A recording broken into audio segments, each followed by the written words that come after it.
I am here with Worcester County District Attorney Joe Early, who's been a guest on the program before, but I haven't seen you in about a year. Good to see you again through the Yeah, magic of Zoom. good to see you as well. Yep, things are changing. Things have changed. Hopefully we see some light at the end of the tunnel right now, get back to a little bit of the new normal. Yeah, I hope so, whatever that means, right? Yeah. So tell me a little bit, because we last talked just as the pandemic was starting, I guess, for lack of a better term. How has this affected your operations in the courts, in particular, jury duty? How has it affected jury duty, and how is Well, it happening now? it's really affected us quite severely. We, like you said, it's been 12 months. We haven't had, we had our first jury trial in quite a long time, a couple of weeks ago. Yeah, and that's in the district court. It was on an operating under the influence case. As far as Superior Court goes and heavier crimes, the heavier offenses, we haven't had a jury trial in a long time. And we really don't have one scheduled yet. Everything is being done by Zoom. And you hate it for a lot of reasons. There's an impact on the staff. There's an impact on schedules, and people have a right to a speedy trial. And this has just been devastating on all of those. We're doing the best we can. Our grand jury is still sitting. They're hearing our toughest cases in the Superior Court. This has been tough on our victims, but we have a great victim witness staff headed by Margaret Wamba, and her people are keeping the people abreast of what's going on, the continuance in the court dates. We've had people in the office get the COVID-19 virus, and we're in line. I think it's end of March vaccinations. We're at the end of stage 2. It's kind of ironic that the prisoners getting their vaccine by assistant PAs. But it is what it is, and I understand that. And we'll just roll along with that. We've seen a big uptick in scams against the elderly. We've seen COVID-19 scams, things like that.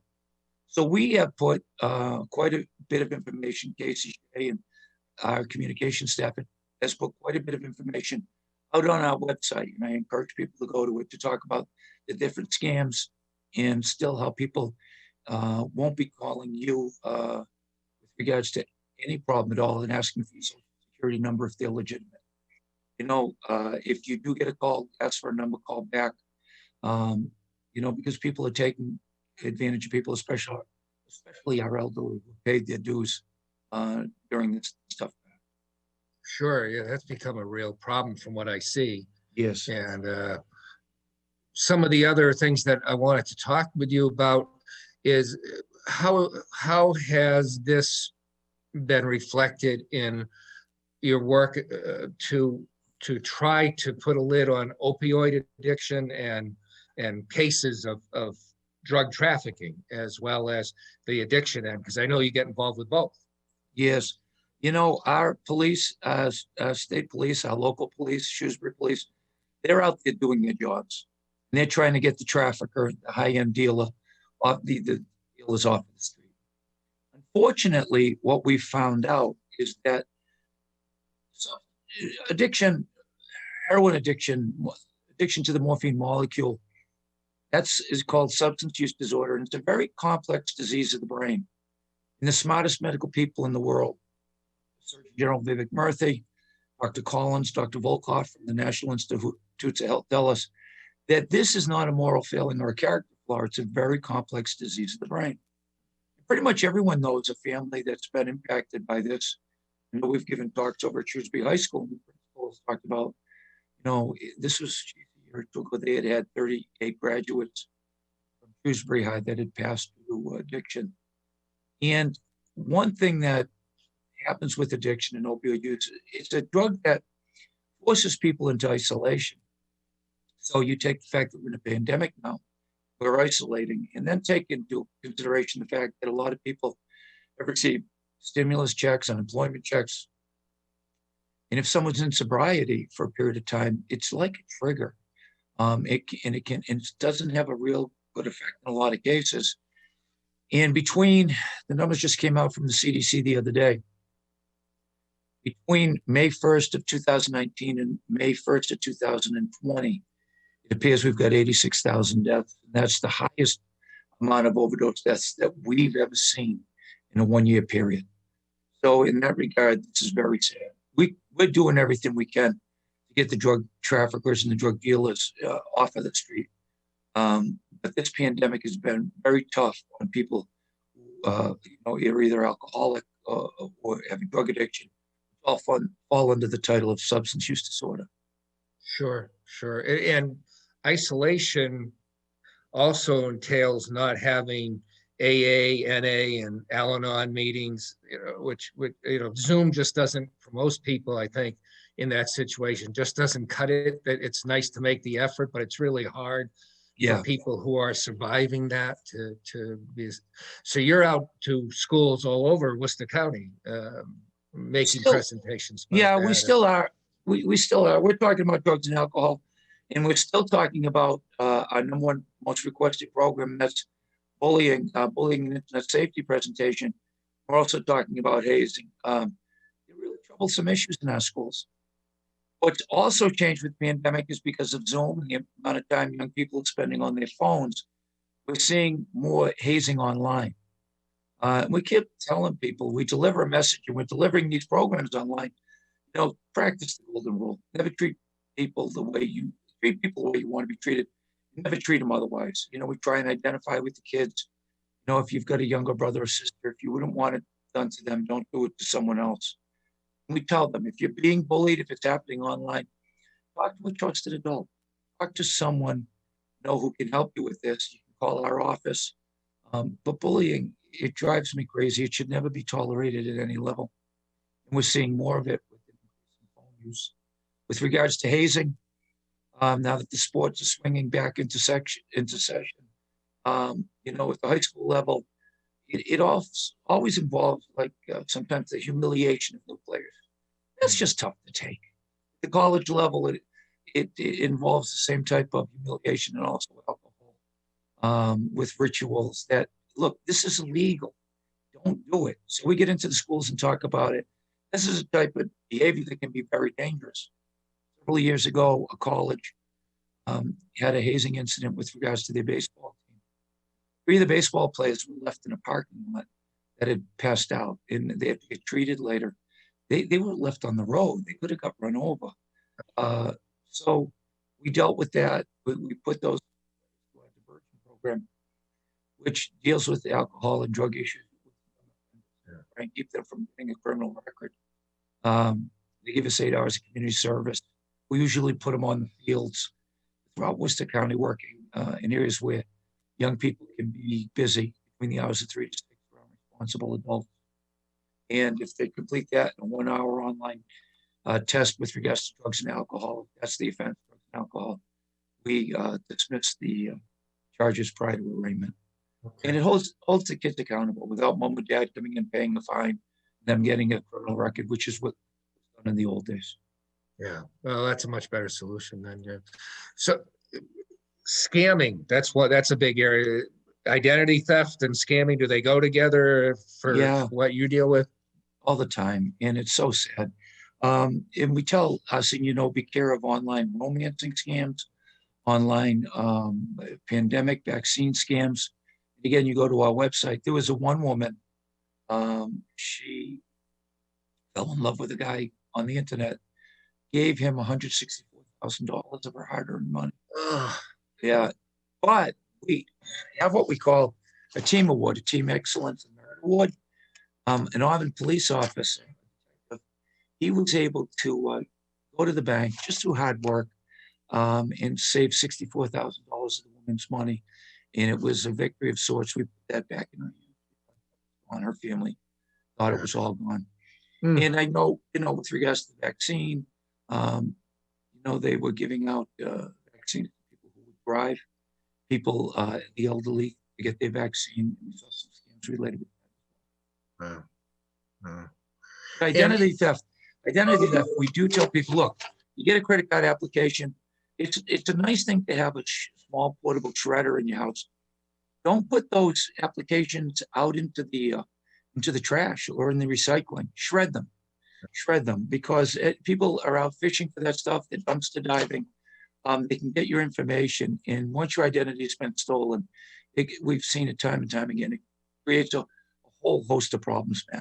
And so we're aggressive with those trainings. Go to our website and look for the scams that are out there. Human trafficking is the other big scourge that gets me ticked off.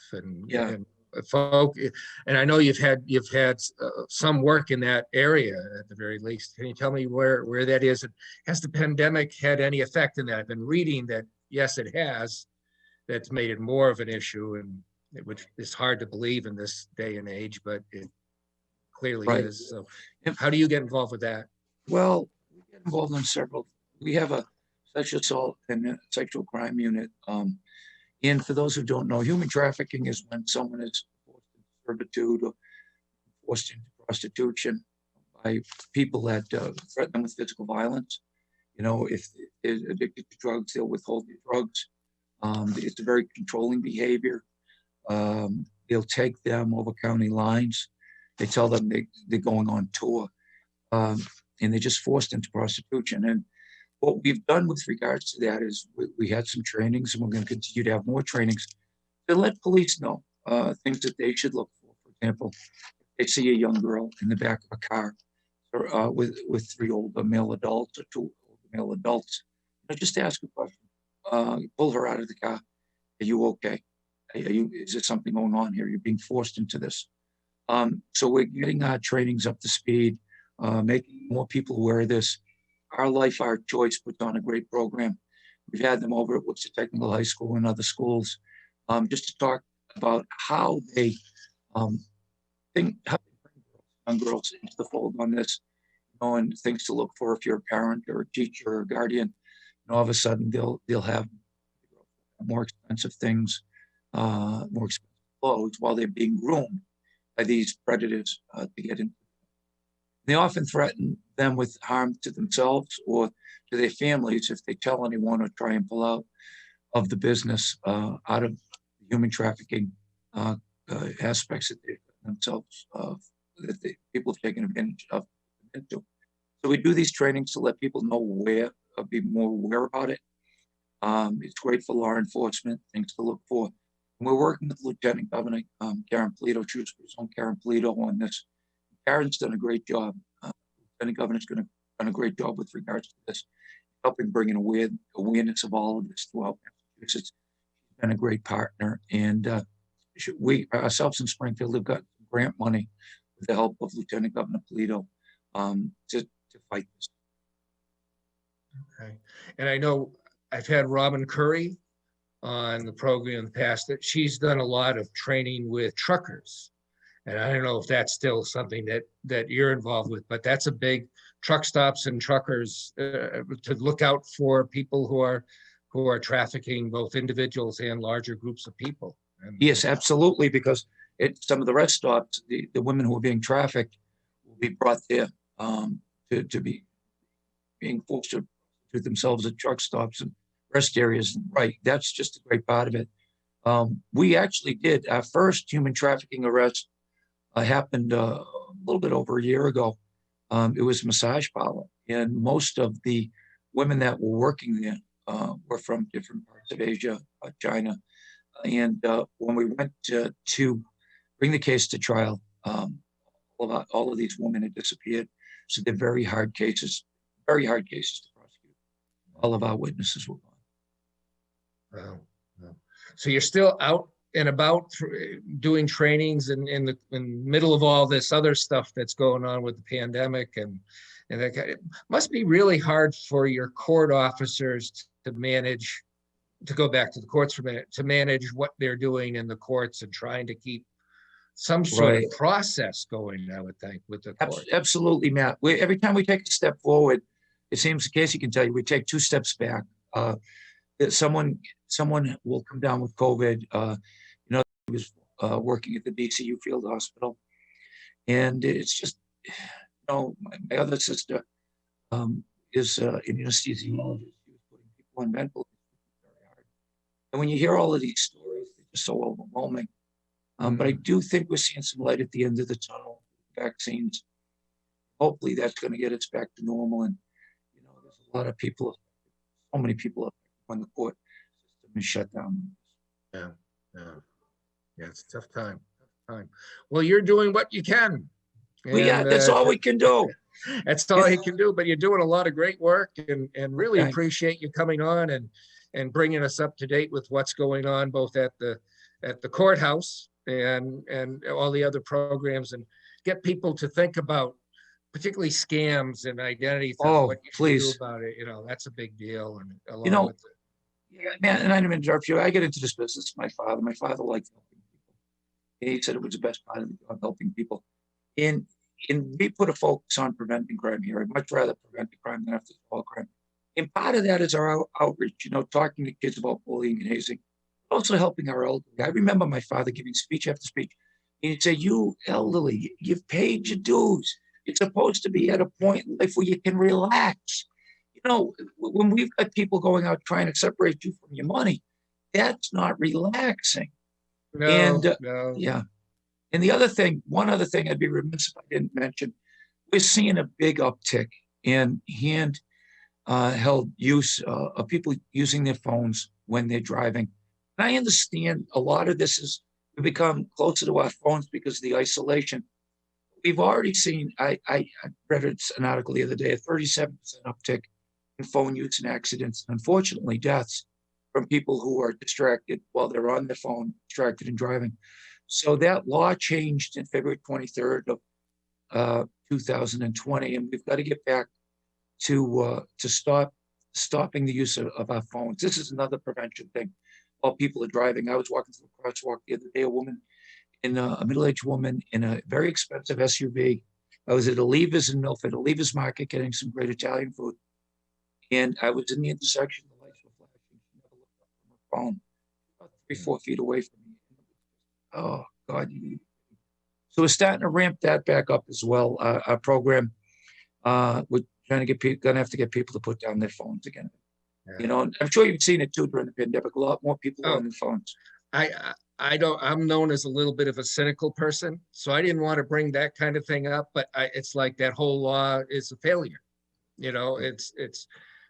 I think most police departments are so busy that traffic enforcement and enforcement of the hands-free thing, it's just, I don't see it happen. Well, and on that note, we started an Eyes Up, Phone Down program that we rolled out. We're going to try and roll out throughout all the county. I see life can change in the blink of an eye. And we've had people just get killed and so horribly hurt by people texting and driving. And we see a greater use with younger people, but middle-aged people as well. It's something they do all the time, and they think, well, I can do this behind the wheel of a car. And most of our accidents are on roads, for example, in Shrewsbury, the smaller roads, not the highway.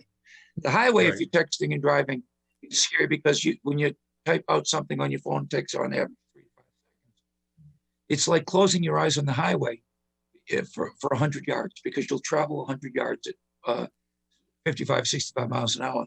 On these smaller roads, it's even more dangerous because the engineers might have designed the road with a 20-mile-per-hour speed limit. And you've got to listen to the experts, the engineers who tell us that you can't be on that phone. And to the kids, I'd say, if your parents are doing it, say, Mom, Dad, you don't love me? If you do, then put down your phone. Yeah, because we're all at one point or another, we've all done it, and that includes me. And there's apps now. I've got the app on my phone. I'm driving. Please, I'll call you when I'm done with my trip. I've got that on my Waze app, and it's very good. It's very good. Yeah. I say get rid of cell phones and bring back pay phones, but that's me. I'm a little old fashioned. Life was a lot simpler then when you couldn't be tracked down 24 hours a day, wherever you were. Yeah, it was. And I was on the road with different nonprofit organizations. And what you always had to carry was quarters and dimes. Yeah. Because that's how you got all your messages relayed from your office, and then you called them back. But you were stopped. You never drove. There was no such thing. And Matt, well, thank you for your work with the nonprofits, but life was simpler then. And there's something to be said for that.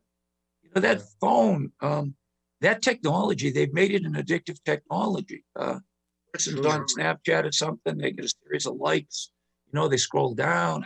There was a great special on 60 Minutes talking about how they use the slot machine technology that they use in the casinos, which the slot machine technology doesn't reward you for winning. The slot machine technology rewards you for every time you pull the handle or push the button. Oh, something else I don't do. But Let me both. I've always worked too hard for my money. I go to a casino Yes. a couple of times and I look around and I say, if you could give me all this money, I could feed everybody in Massachusetts for a day. Maybe Did you ever notice you don't see too many people smiling in the casinos? you don't. You No. don't. I mean, everybody's so tense. It's like, no, I'll go get the food and then I'll meet you later. And it's a But life was simpler before all this kind of thing. you could get in your car, you could take a nice drive. You wouldn't be looking at your phone. Your thoughts were yours. Life was simple. But now it's good in some ways. If we have a major crime, in a homicide, for example, God forbid, and I got to be there, I'll get notified right away.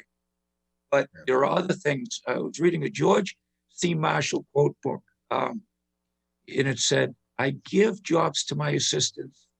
I expect them to take care of their own problems and tell me about them, how they solve those problems. Sometimes I might get a call, something where you want to say to the person, that's why I hired you. You go figure that out, rather than getting a hold of me. Or my wife tracking me on Find my iPhone app to see if I'm on my way home when I say I am. Yeah, but it's all we're good. not going to get into Yeah, those issues today. But by the same token, that technology has helped solve some very serious crimes, because every time you use your phone, it pings off a tower, and the detectives, the first thing they do is when we have someone who's suspected of a murder, they get the phone. And one other message I can say on that to everybody is, especially young people, delete doesn't mean delete. It only means that it's temporarily. Yeah, it only means that it's temporarily off your phone. When we have a homicide, when we have a major drug deal, we'll get the person's phone, try and get into the phone, and those emails are there forever. Those emails are there forever. So to the young people, we also say, don't let what you put out on social media define you, because what should define you is what's in your heart, not what you put out on social media. Yeah, no, that's true. Yeah. Well, thank you very much. This has been great to get caught up with what's going on in your office and in the courts and out in the communities, and appreciate seeing you again, more or less seeing you again. And hopefully soon it'll be again in person, Matt. And thank you for the opportunity to talk to your listeners as well. It's great to see you. Thank you for what you do. You bring a great message to people. What you do is really a great public service. Well, thank you. Have fun doing it. So, good. All right. Well, thank you very much. Thank you. Take care. Talk to you soon. Talk to you soon.